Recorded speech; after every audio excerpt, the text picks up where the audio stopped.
if everything's working right. Okay. Awesome. We are just now live, and we should be live on Facebook and YouTube, and that's it. We're not on LinkedIn today. Take a deep breath. Nobody's watching yet, or at least it doesn't show me any eyeballs yet. So I kind of want to give it just a second, because give it just a second. I'm watching on Facebook to see when it officially goes live.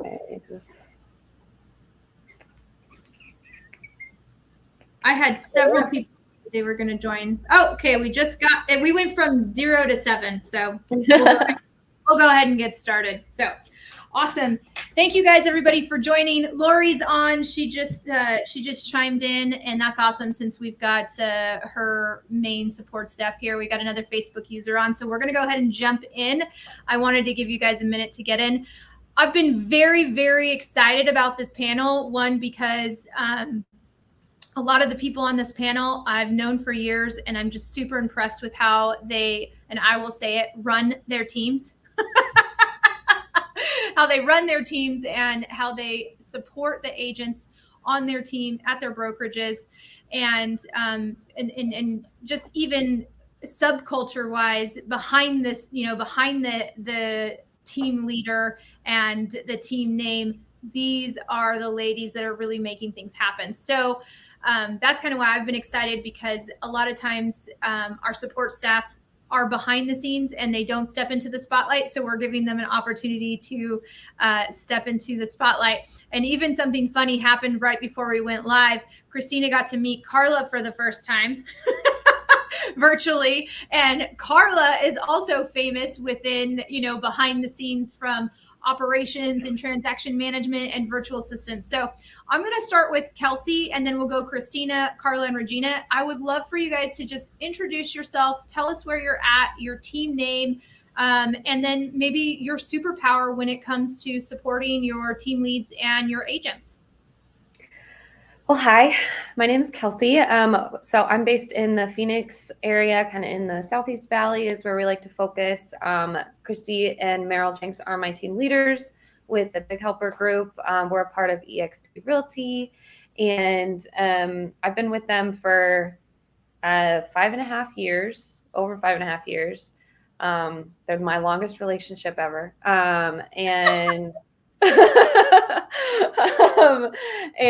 I guess in terms of my superpower, I'm a really good listener. So I think that can really play a big part in being in the support role, because I'm a good observer. I'm a good observer of what is said and what's nonverbal as well. So maybe that comes with knowing them for so long, but I can usually anticipate their needs or even finish their sentences because I know most of the time what they're needing. So I'd say that's a superpower. Absolutely. I agree with that. Christina. Hi, I'm Christina Griffin. I'm in Cocoa Beach, Florida, the Space Coast area. We're right outside of Orlando. Nobody knows where we're at. So I am here at Florida Lifestyle Realty. I've been doing this for 12 years. So I've seen an incredible evolution from when we opened the brokerage, grew the team. And we have quite a few people who have been here with me that entire time, which is really cool. We have 13 agents on the team, and we did 359 transactions last year, just to kind of give a little perspective of what they're doing. So my superpower is probably like systems, processes, realizing where an issue occurs and finding out how we can smoothly put it into the day-to-day without it being, too heavy of a task added in. I kind of do office management, a little bit of IT. I try not to brag about that, so I'm not fixing every broken connection. A little HR, and then I oversee marketing. I don't actually do it, but I oversee all of our marketing that we put out here. We should have had your marketing girl on here too, because she's incredible as well. So next time, yeah, love it. Carla, please introduce yourself. Hi everyone, I'm Carla Chan. Working with Lovejoy Real Estate and Jenny and Charles Turner. Been part of the team for 11 years. It's a long time. Like Christina, I've been witness to how our team has grown from just like 2 to 3 agents, and now we have about 17. So that's a lot. Superpower, I think, has to do with like organizing. I love organizing things, and that was like one of the first things I worked with the Turner team when I came in, was just to set up their systems and make it work. And then, of course, everybody who knows Jenny knows that she has this team of VAs, which I've also been managing. So and I was part of that VA team too for a long time. And I think that is the superpower of the Lovejoy team, having us support. Yeah. Yeah, I love it. And you guys have a couple webinars and trainings that you've done on that. So we are going to touch a little bit on the VA side, because we have a lot of agents, independent agents, and even teams that are like, how do I know if I need VA versus, as Jenny says, boots on the ground, right? So I love that. Regina, go ahead and introduce yourself. Hi, everyone. My name is Regina Lackey. I'm with TLC Real Estate in Manteca, California. We are with Remax Executive, and I work with Lori Little, who is also a little bit known within the industry. Hi, KJ. So I've been with Lori and TLC Real Estate for about 3.5 years. I've known her for almost 10. She actually sold my house about 10 years ago. And then, fast forward a few years, I ended up on the team. So really love it here. My superpower, I think, is a combination of being versatile, and I'm constantly being called the office mom, because I take care of everybody. And like Kelsey, I'm very intuitive. And so I walk into the office and I know immediately if there's something going on with somebody, or if someone's starting to not feel well, even though they haven't announced it, I'm usually able to pick up on that. So, yeah, so team mom. Yeah, team mom, office mom. Okay, I love it. And for everybody that's joining us, I can see your comments on Facebook. And if you have a question, I'd love for you to drop it in there. I've got a little bit of an agenda, but I'm flexible because I'm a high I. So you guys know I'm going to be all over the place. And we're dealing with a lot of flexible personalities. So I know we'll be able to do that. I had a question pop into my head, typical team leader style, right? I want to know how you were found, right? How did your team find you? Mine was Indeed. Okay, Kelsey, we found Kelsey on Indeed. I thought it was Craigslist. She knows better than I do. Indeed, yeah. Okay, Indeed. How else? Facebook. Facebook for Regina. I was friends with one of the agents here. And like I said, I've known Lori for a while. And he put out a call saying that, they needed a little bit of help around the office. I was a stay-at-home mom. I had some time on my hands. So I said, hey, what do you need? Next thing I know, I get a phone call, and he had me on a conference call with Lori. So we would call that a sphere. Carla, how did they find you? Jenny had attended a conference, and a third-party company who was connecting VAs with clients was there presenting, and she got in touch with them, and I was hired through them. Okay, so through third-party service. And Christina? I was born into this, so it's family business. So that was me. Yeah. How do you find your support staff? Because you also do a lot of HR. Yeah, so I have posts. Mostly it's through WiseHire. I really like the organization that that platform holds. But I've also done cross posting on Indeed. I found that sometimes I know WiseHire posts on Indeed, but sometimes I just get different candidates when I post directly on there. So depending on how long I've been looking for someone, and if I really want to put an extra feeler out there, I kind of layer that on for a little while just to see what else it'll pull. Okay, so Indeed, WiseHire. I also love WiseHire. because of the personality assessment that's built into Wise Hire. So for those of you guys who are out there thinking, well, how do I find a Regina? How do I find a Kelsey? How do I find a Carla or a Christina? There's a lot of different places, but don't underestimate the power of Facebook and your sphere. I would put one caveat out there.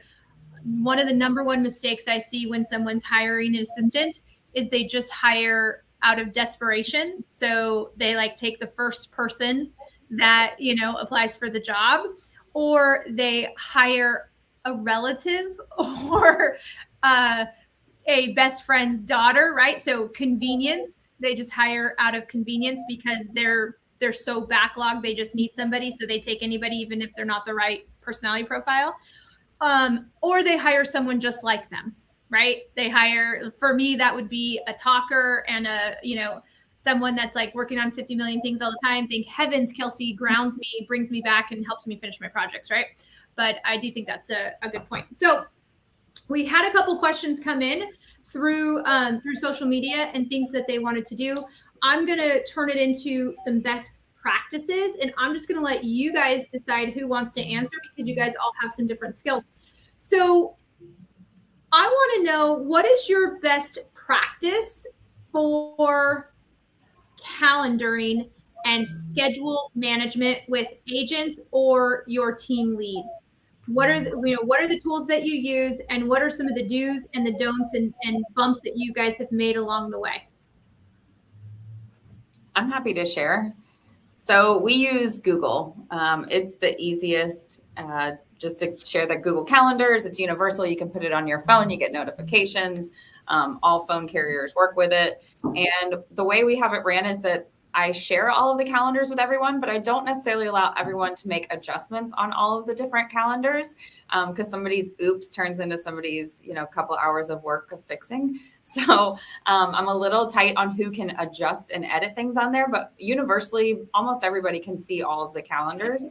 And then like TC will put a date on there, and instead of copying it to the agent's calendar or whatever, they invite them to it. And so once the agent accepts the invitation, it automatically populates on their calendar as well. And then if it's moved or adjusted, it stays on the agent's calendar. So you mentioned calendars. What are some of the staple calendars that you have at the brokerage? So we have obvious, closings. That's easy. I have a marketing one. So the marketing team is able to communicate with each other. We know when the photographer's going. We know when a listing has to go live by, those kind of things. We have a birthday calendar so that we can, everybody universally knows whose birthday is coming up. And then we have a lot of, everybody's individual calendars as well. So as a requirement, if I am an agent that joins your team, what does that look like? Do I have to share my calendar with the team? You don't really have an option. There's no secrets here. We just don't operate in that way. If there's something that you feel like is so incredibly private that shouldn't go on your work calendar, then it shouldn't go on your work calendar. That's kind of how I've decided to run it. There's not really any secrets in here. We're very open door, very open kimono. Ask us anything. There's no off limit or restricted area here. Yeah. How do you help an agent who maybe is like, well, I've never used a digital calendar? So I've encountered that, and it's easy. I think once you just start to show them the features and how easy it is, when they get a text update that says, hey, your drive's a little longer than normal to get to that location, it saves you, right? You're no longer looking silly running behind and late on a listing appointment. You got there on time and, you were ready. So it kind of sells itself, I think. Anybody else have a calendar that you guys have as a team that Christina didn't mention? Those seem to be the basic ones. I agree. So a lot around transactions, birthdays, team meetings, right? We have I know on our team, one of the things that our VA does in conjunction with Kelsey is schedules out all of the team meetings, team happy hours, team community events, like anything that we're doing as a team, and gets it onto the agent's calendars. So that way there's no excuse, right? I did want to share, and I don't know if that's where you were going into, but for me, a best practice, and I've honestly just started to adopt this within this past year, is every morning when I'm in line to get coffee, I look at Marilyn Christie's calendar for the day.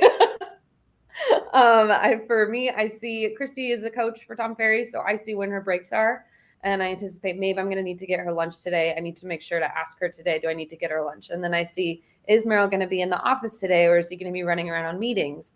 That way, I'm just aware of it, and I don't remember it, I don't memorize it, but that way I'm starting my day intentionally thinking about what they might need and how it works with my day as well. It helps me.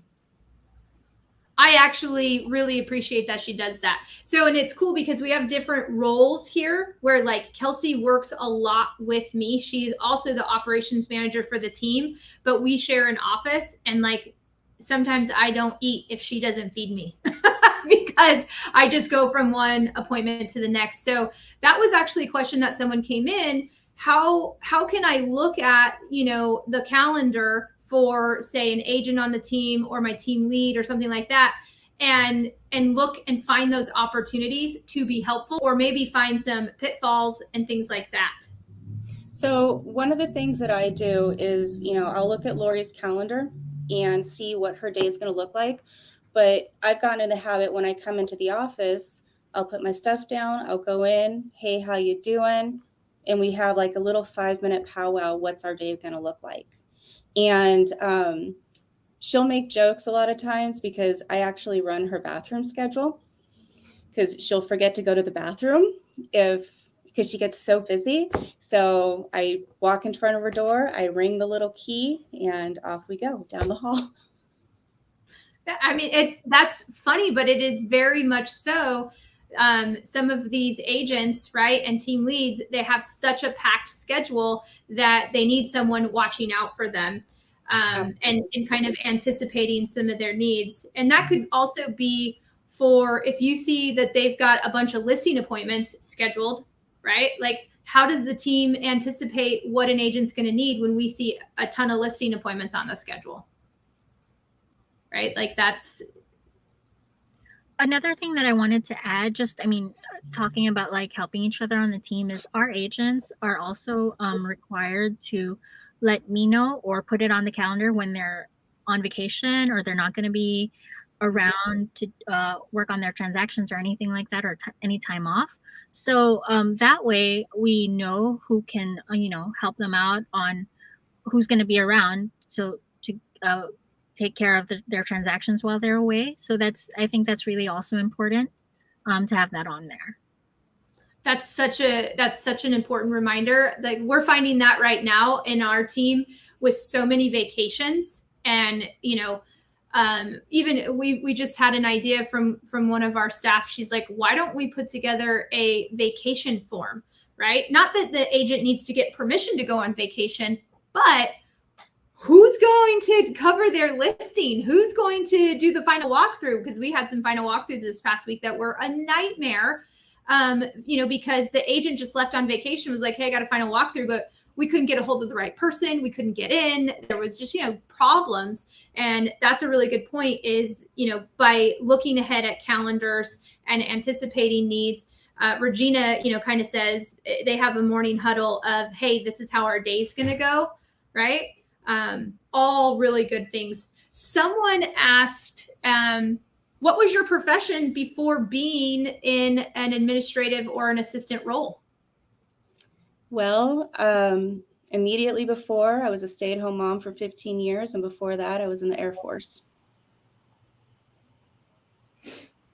So I was a staff sergeant in the military. That's how she runs a tight ship. I like it. Anyone else? So I came from the restaurant industry. So lots of multitasking, lots of anticipating needs and all of that. I came from a lot of things. I did a lot, but I think something that really shaped me in this role is I worked in hospitality. I was front desk for a hotel, and it was an old hotel with a lot of issues. So i.e. there was a lot of angry people. So I think that really helped me, but I've done stuff from food to art museum security, believe it or not. So She's like a whopping 5'2". on a good day. I've got a good RBF though, so it helps. I love it. I taught English as a second language to international students before I joined the Lovejoy team. I love it. Okay, we're going to switch to a different best practice. A lot of times when I'm coaching agents, I find that they get really frustrated with their assistant and they're like, this isn't working. I'm just going to fire them. And they've been there like a day, right? And I'm sure that, you guys have all been on the back end of a project handed off to you really badly, right? So I want to talk about how important is it to you guys to understand the communication style of the agents in your brokerage and your team leaders? It's the most important starting out. That's the foundation, in my opinion. And I think also communication is really like the groundwork of how everything's going to work out for everybody. And I know it's a challenge for a lot of the assistants, and even for like from a virtual assistant point of view, because you're not actually seeing the person. I mean, well, you can do video calls, but actually being in the same room and picking up on like nonverbal cues and all that, that's missing. So you really, as an assistant, you really have to make that extra effort to try to understand each agent's different communication style. And it's a challenge, but I think just really have to be patient and really have to have a positive attitude. I think that really helps, because you have to be able to communicate with them first and foremost that you're there to help them. And so they need to, it needs to be a two-way thing, that communication. Well, and Carla brought up a good point with the VAs, because it can be very difficult when you have training and you're setting standards. We're just now going through that with a new VA, and different resources like Loom and Next, it tells them what's expected of them, and it gives them a visual training that you wouldn't otherwise have because they're not here. Even training somebody in-house can be difficult, but at least you have those visual cues, right? So the VAs tend to have a little bit more challenge to it when it comes to communication.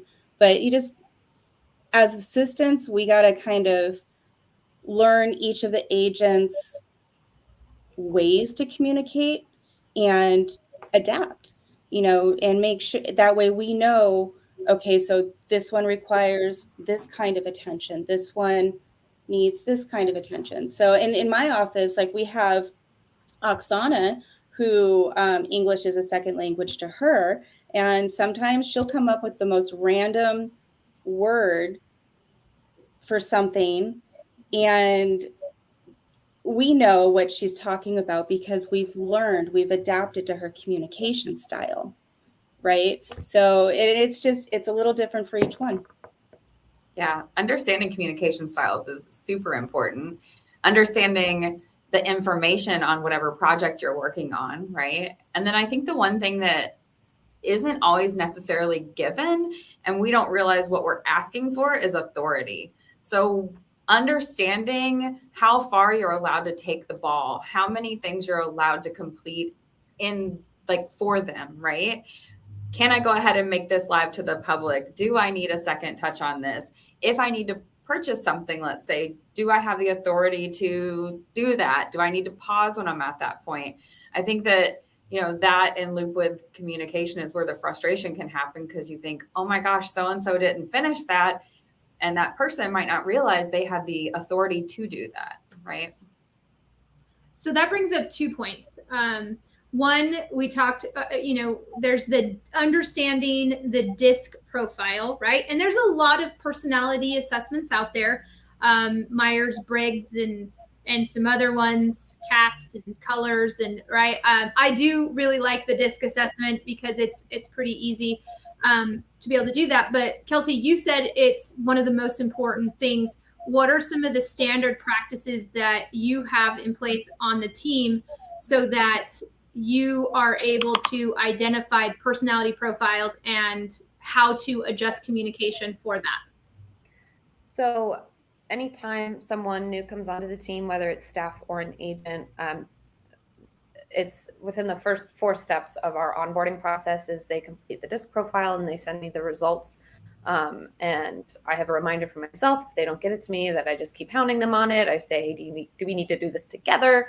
Because it's that important. And we use Monday.com for a lot of project management and other management.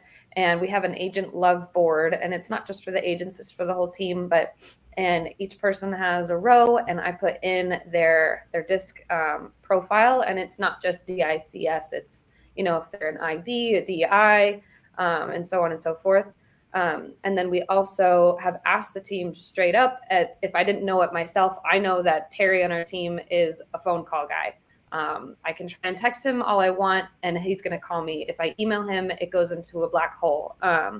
So I have that written down in the agent love board as well, that he prefers phone calls. And so if I need something done, the best way I'm going to do it with Terry, let's take that again, is I'll call him and I'll say, hey, Terry, how are you? And what are you doing? And all this stuff. And I said, oh, well, we need this. Could you get this to me like as soon as you can?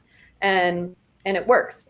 If I'm talking to Meryl, our team leader, who is a driver and doesn't like to be called, I will email him and say, I need this. There's no fluff. I need this. And it works. So having knowing and writing down their DISC profile, and I save their full results so I can see the in-depth, what they're motivated by, economically, all that good stuff. And just asking them, hey, how do you like to communicate? So a couple things that she did naturally there. Well, I say naturally. She's trained herself, and she's read books, and she's led trainings on our team on this. When she came to the team, I don't think you knew about the personality profiles like this and how to adapt. So she mentioned one of the agents on the team, Terry. He is a very high I. So the first thing that she said was, hey, Terry, how are you doing? Right? She knows leading with that personal communication before she gets to business. Right? And then she mentioned Meryl, who was like, don't even call me. Just email me and make it bullet points. Right? So having the visual, that's, I would say, one of the most important things as a team leader, as an agent. You should be doing this in your business anyways, but that communication of, we even know what their love language is, so that we can try to communicate to them in a way that it's going to be received better, right? Like, do they like verbal praise?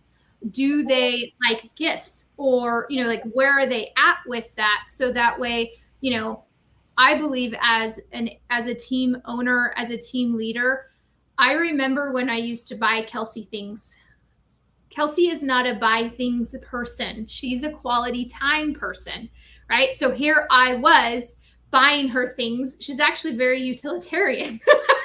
So she doesn't really want a bunch of things, but I was trying to tell her that I appreciated her, right? By buying her gifts, not her love language. Understanding through, like, we've been together now over 5 years, understanding she's definitely more of a quality time.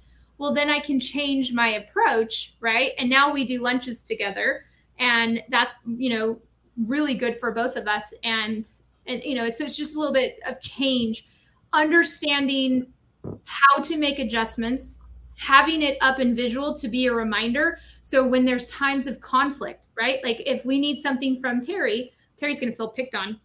We love Terry, but legitimately don't email the man. Right? Like, just don't. I think he has like 5,000 unread emails. He is a very much call him up, ask him, he will get it done. Second would be a text message, you know what I mean? And making those accommodations to communicate with him in a way that's going to be really effective. I want to switch gears a little bit though, because Christina, you hit exactly what I wanted to talk about, which is handing off responsibility. You mentioned authority as part of that, but then also a little bit of process. What does this look like? When is it due? How do I check in? You know what I mean? what are some of the best practices that you've seen or that you guys have adjusted as you've been given tasks and projects? Like, what are the 3 things you absolutely need to have when someone's going to hand off a project? Let's start with Carla. Carla, when Jenny or someone gives an assignment to you guys, what is the bare bones? I absolutely need this information to move this project forward. Well, definitely a deadline, because we need to be able to prioritize depending on when they need it by. And I think one of our the best practices that we also do is that we have an admin at Lovejoy team email, so that everybody on the admin team, at least on the VA team, gets a copy, so that we're all in the loop. And then we make sure that we're all communicating who's on this, who's doing that. And you mentioned Monday.com, and we're actually going into that because I see a lot of value in using that as project management and even transaction management, making sure that nobody drops the ball on tasks that need to be done. So yeah, definitely the deadline from the agent. And then from there, we can start prioritizing and assigning who gets to do what on the team. So we need a deadline. How about a scope of work? Do you ever get an assignment that's like not very clear? Yeah, but and then that's on me to ask for clarification, because of course, as the lead, don't want everybody communicating. Even if we do have that admin at Lovejoy, you want to have somebody still take the lead and ask the questions and what's important, and then communicating that over to the VA team. And if they have any questions, then I'm still the person to ask. Okay, so even within your VA team, you still have a main lead. I like that. Yeah. Someone asked about apps earlier. I was going to circle back to it. How do you guys internally communicate, Carla? We use the Teams app to communicate. Because you guys are Microsoft, right? Yes. Okay. And that's why also talking about like going back a little bit to calendars, we use the Outlook calendar, and then that actually gets automatically synced to the Teams calendar. So that actually helps our communication and that's all across the board, agents, admin, VAs, everybody has You that. Guys are using Microsoft Teams. Christina, what do you guys use internally to communicate? We use Workplace by Facebook. Okay, so you guys have a Florida Lifestyle workplace, right? So it's not just Facebook, it's a separate app. Right. It's like our own private Facebook world, kind of best way to describe it. Regina, what do you guys use internally to communicate? We use a couple of different things. We use Slack within the team. We are on Google. So I'll use, when I have meetings with the admin and the VAs, I'll use Google Meet a lot of the time. Our checklists are located in the Next app. So that's your that's file management, right? Broker compliance. File management. Yeah. So we have a couple of different routes of communication. So if we Slack somebody and we're not getting a response, we can move on to the next step and the next step. Kelsey? We rely heavily on Slack and, create specific channels for different, different subjects. But within the staff, we have a TC channel, we have an admin channel, we have a channel just for Merrill's showing agent and the rest of the executive team. We have a marketing channel that the team just uses to communicate what they need for marketing. We really dig down into all of the free things that Slack offers. And then, like I said before, if I need something right away, or if any of the other staff members need something right away, we have that list to see how the agents like to communicate, and the people on staff too. And we'll lean into that. But specifically, we use VAs too, specifically with our VAs. It's almost always Slack and then email. I have one of the VAs that likes to WhatsApp me. And that's cool. I don't mind. She communicates with handing off projects and things like that. I always hand off everything through Slack, right, as an assignment. But let's talk a little bit about that, because someone asked the question: are you using any apps besides calendars to communicate, assign tasks, keep running to-do lists? And Regina mentioned Loom. I do want to come back to that when we talk about training. But let's talk about tools. What are the, like, Carla mentioned they're a Microsoft team, so they use Teams. But what are your tools that your team could not function without? So our team, we actually switched over to Follow Up Boss as our CRM last summer. We had Boomtown prior to that. And what we've learned with Follow Up Boss is it is literally a central hub. We can do just about everything within this program. So currently we're using NextTap for our files management. But our hope is that we can bring everything to this central hub. We're able to leave notes for each other. We're able to ping each other with different calendar events. When there's inspections, we can assign that to the agent. They receive an email, and so it's already on their calendar. So it's truly become like this. It's much bigger than we thought it was going to be, and we're really trying to dig in and take advantage of everything that Follow Up Boss has. And it's been a process, but it's actually been a lot of fun to learn and be like, oh, hey, we can do this, and we didn't even know it. So it becomes a bell ringer moment when we figure out that we can map something out on Follow Up Boss. Who knew? And so it's been a lot of fun, finding all of these little diamonds within this program. I love it. Christina, what about you guys? What are some of your absolute tech tools that you need? We live and die in Google. The whole suite of tools in there. So everything is done on Google Docs. We don't have anything, Microsoft Word or any of those programs installed in computers anymore, because it's unfair to the team. If we're not able to share a document that we're working on, I feel like it's not very team mentality. And so, there's a lot of documents that the admin team uses that they all share with each other so that we can all see live updates at the exact same time. We also use the chat feature within the Gmail side of it. And so if we're, all sitting in the office, we're able to communicate with each other without having to, get up and interrupt someone or whatever. We really, really love Google. I like it. So Carla, you're our Microsoft team. Tell us, what are the tools that you guys absolutely use?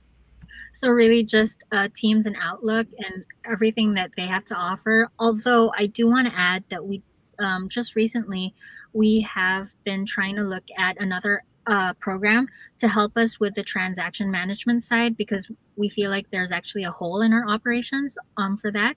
And that is why we're moving in to having Monday.com help us with that. Kelsey, go ahead. I feel so dumb asking Kelsey. Her place. It's not my role. It's her role. That's funny. I'll echo Monday.com, and I've talked about it a little bit, but yeah, that's, I love it mainly because of automations. And so if we're really going like tools, some things that came to mind that kind of, I like to, try to weave them together is Monday mixed with Zapier or IFTTT. So IFTTT is if this, then that. Both of those tools are connecting tools. So you can take, we could take our Sierra, our CRM, and when something happens in Sierra, Zapier says, okay, and Monday do this, and it's automated. And I think our team, we're very tech reliant and we're very automated reliant. And because we're always trying to adapt and come up with easier ways to do things, less human error. So those two things definitely are for transaction management. Our broker requires that we use something called SkySlope. I don't know if other brokers do, but that our TC, she is the ninja at it. And we've also got that kind of down to a system. And then honestly, personally, and I know that Meryl does this, I know Christy does it, I rely on Gmail and scheduling out emails, repeating emails, snoozing emails, all of those things. emails. Yeah, I do. I snooze because I live by zero inbox, which barely ever happens, but when it does, I throw myself a little party. But zero inbox meaning that my checklist is run off of my my inbox. So a lot of times, in the beginning of the day, I'll read through all my emails. But this is another little tip: I hit unread because then it still stays in my inbox as a to do. And if it's like extremely important to me, I'll also write it down. But that way it's in two places and I just need to write it down sometimes. But Gmail it's one of those things that I don't think about it anymore because it's not a separate system, but I've systematized how to automate, but also run my day using Gmail. I think the main thing that I will just echo, because these are all really well performing teams, high performance teams on this panel, is that you go deep on your systems and you go back, as Regina said, to a core system whenever possible, right? Like if we can eliminate if we're only using a piece of tech for one small thing, we're going to try to figure out how to get rid of that and like come back into our core systems. Because I know, and you guys know, that the more we ask agents to log into 15 different things, we're going to lose them, right? They're going to lack process. And then it's like herding cats, right? Like legitimately trying to get the agents to do what we need them to do is hard enough as it is. And the more places we have them go, the more room for error that there is. Now, someone asked a question, and this probably applies to most of you guys, because I know Lovejoy's hiring, I know TLC's hiring, Big Helper's hiring, Florida Lifestyle, I'm sure you guys are hiring too. So we need to hire a few showing agents. How do you manage them as they're not really part of the team? I'd like to switch that question just a little bit. And I'd like to hear how you guys have systematized onboarding to the team and the team's systems. How do you bring someone to the team and train them to use your guys' tools? So we actually have a checklist that for onboarding agents, and we try to break up training into like 30 days. So for like the first day, we want them to complete, the necessary forms that they need to sign, and of course sign the contract.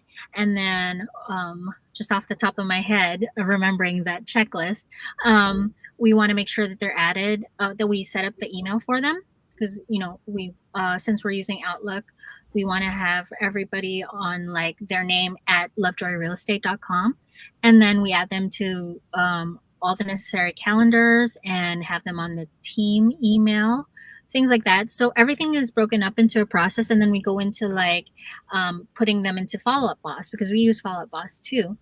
Awesome. And then do they want to be part of the Zillow Flex integration as well?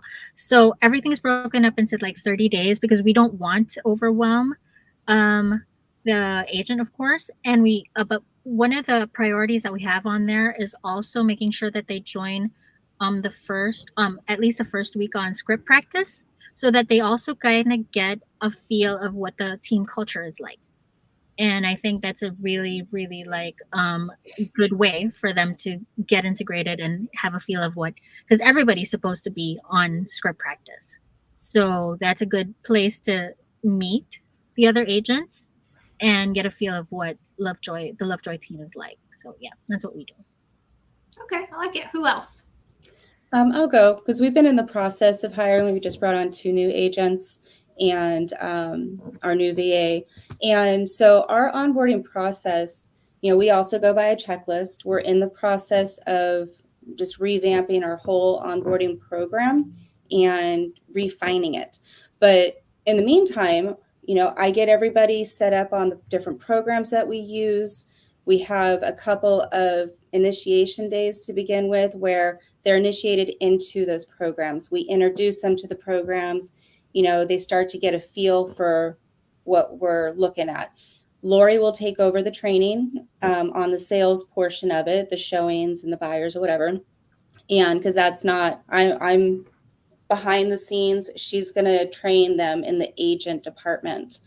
As far as when we do bring people in, culture is extremely important to us. So when we're initially interviewing, we'll sit down with them, we'll interview, we'll bring in one of the existing agents to come in and have a chat. That way it's not just Lori or me making the decisions. You know, we look at their disc, we talk about culture, and we really want to get a feel that they're going to look at this as a second home. They're going to love it here. They're going to get along with everybody. There's not going to be any drama. That's huge to us. And then when we start rolling out these programs to them, we tell them, you know, Follow Up Boss is our primary program. This is what we work in. This is how we do this. And so they're set up with that expectation immediately. So it's not optional. It's not optional. No. Now since it is a fairly new program to us still, our existing agents, it's been a process to get everybody in that habit of making the phone calls through Follow Up Boss rather than directly through your phone. And there, you know, we explain what the benefits are of it. You know, you get recorded copies. It's gonna, you know, it's CYA. You can refer to it if you have questions, you know, so it's a matter of getting them in that mindset that this is our culture. These are our standards. And here are the keys to the office if you choose to accept that. This is how we do it. Get in line or get out. She's too nice to say it that way. Christina, how do you guys bring people in and get them to adopt the tools that you guys are using?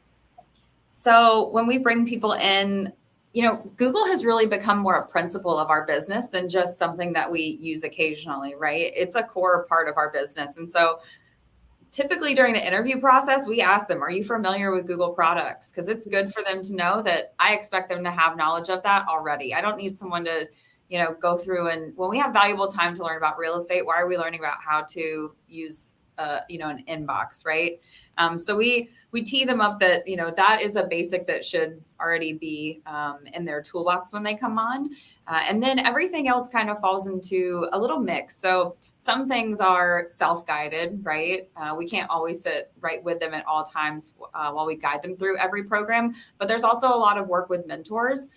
We look at their DISC profile and we pair them up with a mentor who is of same DISC and of opposite DISC, right? Because your DISC, what that does, it talks about your natural strengths and your natural weaknesses that we all have. And so giving them time with someone who is very much like them feels very good and comfortable. It makes a lot of sense.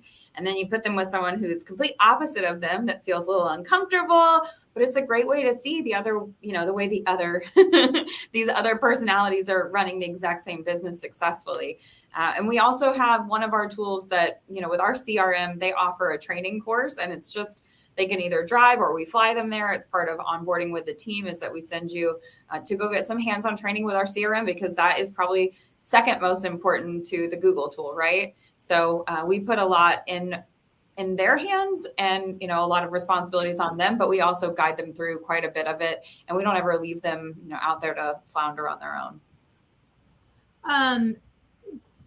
And I know we do, but I want to give you guys a chance to speak. Do any of you guys have a training platform? Like, do you use Trainual or Kajabi or Google Sites or anything like that? Okay, then I'll have Kelsey talk about it. Yes. So we use Kajabi because, and we've been doing this for a while, that all of our training is video based. And it if necessary is paired with a written SOP, standard of you know, well, just standard of operation and standard procedure. But yes, so Kajabi, if you don't know, it's basically a training platform. You can customize your own training. It allows you as the owner to see the progress that somebody's gone through. You can put in assessments. They can download things. It's video. You can have videos. It's awesome. And that's what we use to train people. We have our boot camp that's separate, and that's it's designed to be a 6-week program. They can go faster, they can go slower. Obviously, don't want them to go slower, but some things happen. And then there's our Big Helper University, which is basically our resource video training library. Everything that we do on the team, systems based and kind of culturally based, and just everything is there. And I was going to say something else about it. Kind of the original question was, how do you make sure that the agents or just new people on your team know that this is the process? This is something that I've had to work on because my DISC profile is as high S as you can get, and then moderate C. So meaning I don't like telling people what to do. But She avoids conflict. I avoid conflict. But I've learned the hard way, and I'm taking, ownership of the responsibilities that I've been given. And I will tell people, this is the only way to do it. Like, it's the only way to do it. And if you can't do it, we had one situation where somebody said, I'm not using Slack. And I was like, first of all, why not? But second of all, like, that's just not going to work. Like, I'm not gonna email you every time I have an announcement. And so it's just communicate.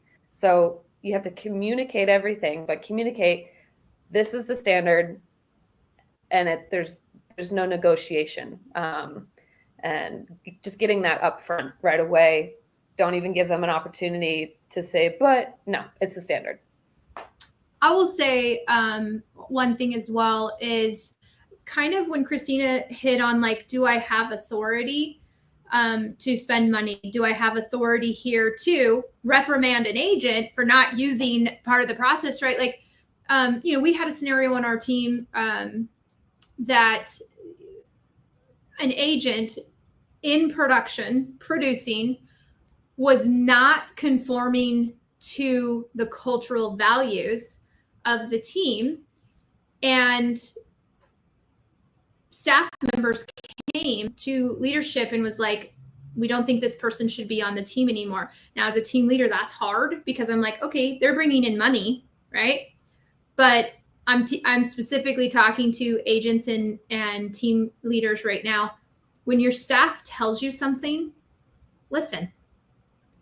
Because if you don't, then you're training them that their opinion doesn't matter. And they're trying to enforce the rules and the culture that you set forth, right? So by not hearing these people and saying, yeah, you're right, that's not a cultural fit, even though they're bringing in money, I'm basically saying, I know that I said that I want this, but I'm not going to actually enforce it. And you could do a lot of damage, right? And I look at that as one of the things too, is if they're treating my staff badly, you're off the team. It is absolutely unacceptable to me for an agent on the team to speak poorly to the people who are literally trying to make our lives easier and help us make more money, right? That comes from the top down. Like, you will not be disrespectful. You will not be rude, and, when Kelsey says that you've got to use Slack, yeah, you got to use Slack, right? Like, that's just how it is. And we're not going to make an exception. And someone shows up with an AOL address, we're going to, email address, we're going to address that right up the front. We're a Google team, right? For Carla, that would be, we're a Microsoft's team. You know what I mean? And, we use Outlook. That's required to be here. You know what I mean? So as a team leader, I would say, just don't make exceptions for a top producing agent, because it's really not worth it. You'll diminish the culture of the team. You'll diminish you'll diminish your staff, because you're not they're really, like, I look at everything that Christina does and everything Regina does, and I don't work intimately with Carla, but I know her team leaders really well. Everything they do is to build these teams up, to support the vision of the team. And so as team leaders, we need to make sure that we have their backs, that we listen to them, because for Regina to be able to walk into a room and immediately know something's off with the team, right? Merrill, I love him. He doesn't know that kind of stuff. He does not read people. His empathy is way lower than Kelsey's. And she kind of reads the situation. That was a little bit of a rant. Someone asked a question, and we're kind of wrapping up, but someone asked the question about upskilling and training. How do you guys stay at such a high level? I mean, all of these teams are multi-hundred unit a year teams. Okay. So, I mean, we're talking high volume transactions, high volume, high unit transactions, and growing. How do you guys keep your staff? Because I also know that each of you oversee other staff members who support the team. How do you guys stay at the top? Just never quit learning. When I started here, I started purely as a bookkeeper, and I wanted more, and I wanted more still. And my job has been ever evolving in the last 3.5 years, because I've gone to my team lead and I've said, teach me more. I want more. So as a result, I went and I got my real estate license so that I can do more, right? Same thing with our admin staff. I tell them right off the bat, one of the things that I tell them on onboarding is, if you are ready to learn more, just tell us. And we'll make sure that happens, because not only am I here to support the growth of our agents, but I know in my heart that my agents and my team lead are here to support my growth too. And that's what makes us such a dynamic team, is that it's not just me shuffling papers. It's the fact that I know that every day I'm going to be learning something different, and they are going to rely and trust on all of that knowledge that I've been able to come up with. And then I can share that knowledge with the people that I train. So that's my advice, is if you're becoming stale in your position, or you're just not seeing any new content, go to your team lead and ask for more. So Lori probably got tired of me going into her office and saying, I need more. And so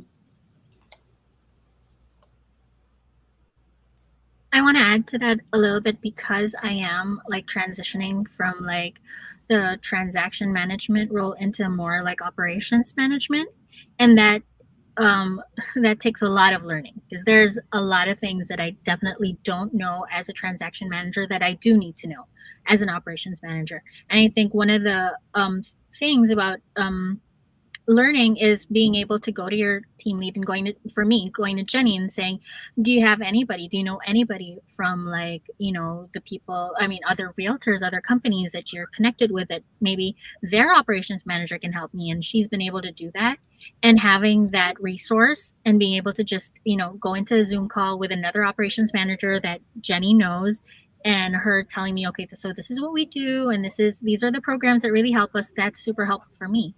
And that will also be able to make me be able to train our transaction management team, and also look at maybe, these are best practices that other teams are doing. Maybe our agents can get on board, as long as I get to learn that first. So yeah, having that resource to connect with other operations manager and other admin teams, that's super helpful. Definitely. Christina and I are a part of a director of operations mastermind. It happens twice a month. I'm not there all the time. But when I am, it's very well organized, because it's run by a bunch of operations directors. So there's a little agenda, but it's super helpful.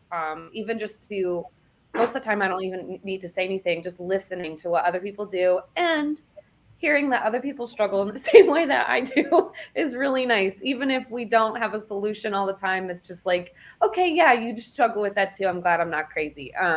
So yeah, having a community is one of the best ways to invest in your training. So just kind of echoing what Carla said, even if it's just one other person, absolutely. And what I try to do as well is I pay attention to books and the podcasts that Christy and Mel are reading or listening to. I don't always get around to reading and listening to them, and thankfully I shared an Audible account with them. So if Christy says something and she knows what I like and what's, interesting to me, but she'll say something and I'm like, I think it'd be important if I read that too, or if I listened to that too. because it's important to her and it's changing the way that she's doing her business. So if I want to get better at communicating with her and knowing what's important to her and Meryl, maybe I should take a look into that. Doesn't always happen. I'm not some kind of saint, but it's in my mind to do. Yeah, I agree completely with what everybody else has said. And I do think having that group of other people in the same role has been incredibly, incredibly helpful to, yes, hear them say that they're in the same situation you are, or to hear what solutions that they've come up with. And, we talk about big topics. For example, onboarding new agents, we go through, the nuts and bolts of that entire process and what everybody's using. So that gives us new opportunities of things to research and learn more about. And then anytime that I see something that doesn't apply to my role, but it applies to somebody else's, I always tee them up. I'm like, hey, I just saw this if you're interested. So I think, continuing to be a team player and enrich the people around you and giving them opportunity if they'd like to take advantage of it is part of the culture and, really helpful. I love that you guys took the time. I know how valuable, thank your team leaders for me, first of all, because I appreciate them lending you guys to me today. My big takeaway from you guys is speak up for yourself, right? So if you, like Laura, she just commented, Laura is in Kanab, Utah, so I'm speaking directly to her, speak up for yourself. Right? Like Carla said, ask the agent for clarifying questions, ask the team leader for a deadline. Someone even said they have a handoff sheet. That's brilliant, right? If you're going to hand a project off, you know what I mean? But if you are in a support role, don't be afraid to talk to your agents and your team leaders if you need support. The second big thing was they all invest in themselves in some form of a mastermind or coaching and training, right? So that's how, they're looking to level up, whether it's podcast, books, coaching, masterminds, things like that. And I also take away from you guys, you all have a growth mindset, right? Like a helping and growth mindset, which enables you to, support the crazy people like myself and my husband who are, all the time. We didn't talk about seagull poops, but that often happens where, I come home from an event or I come out of a podcast and I'm like, oh my gosh, we've got to do all of this, and this, you know what I mean? So, thank you guys so much for taking the time. I'll just kind of reiterate, we've got Carla is the queen of VAs and her team, the Lovejoy. They really have some great training that they've done. Christina, she's not technically team leader, but she runs the show. And she is your operations queen if you really want to systematize and kind of go deep. But there were so many things that I wanted to talk about that we didn't get to, but even how you put checks in fun envelopes, right? And building culture and things like that. So many highlights that each of you guys do. I highly encourage you guys to reach out to these ladies and, introduce yourself, and don't be afraid if you're struggling in your role. To Kelsey's point, there's probably some other people that have paved the way and can help you learn and navigate that a little bit faster. So thanks again, you guys. Have a great Friday, and I'll try to catch up on any of the questions that I didn't get to. And as always, I appreciate you guys spending, an hour with me on Friday. Now go out and sell some homes. Bye. Thank you.